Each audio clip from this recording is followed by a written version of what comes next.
Он мог бы стать народным артистом, но в юности выбрал не скрипку, а боксерские перчатки. И эту музыку ринга, звон гонга, рев трибун, скорость и ритм поединка он слушает и создает уже больше полувека. Заслуженный тренер России по боксу Евгений Вайнштейн отмечает юбилей. Костяк команды – это челябинские боксеры, учащиеся школы высшего спортивного мастерства. Его спортивный путь начался в 12 лет в клубе «Строитель Урала». Я прятал за квартирой свои вещи, сумку, и на тренировку уходил втихаря. А в 26, завершив выступление, он нашел свое истинное призвание – тренер.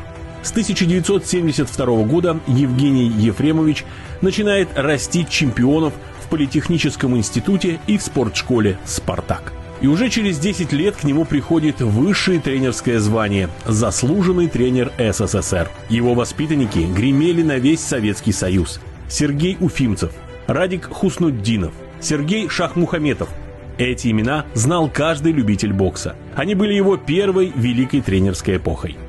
Челябинская команда считалась одна из лучших в стране. Но на достигнутом он не остановился.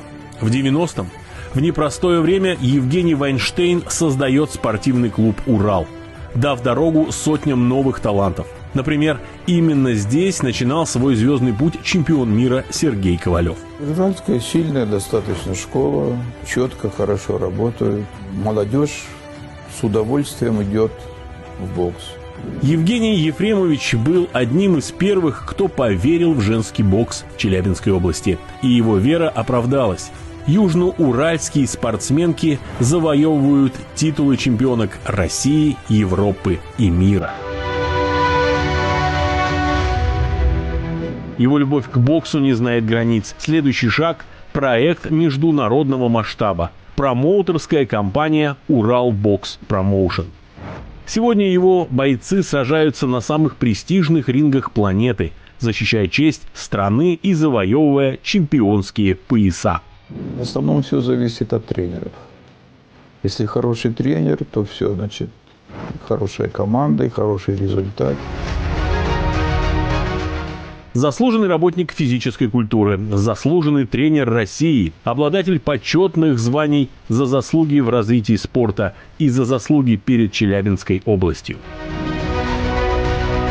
Но главные его титулы не в дипломах и орденах. Они в судьбах сотен мальчишек и девчонок, которых он привел в спорт, в триумфах его учеников, в силе и характере уральской школы бокса, которую он создавал и укреплял всю свою жизнь. Будем стараться поднять бокс на высокий уровень.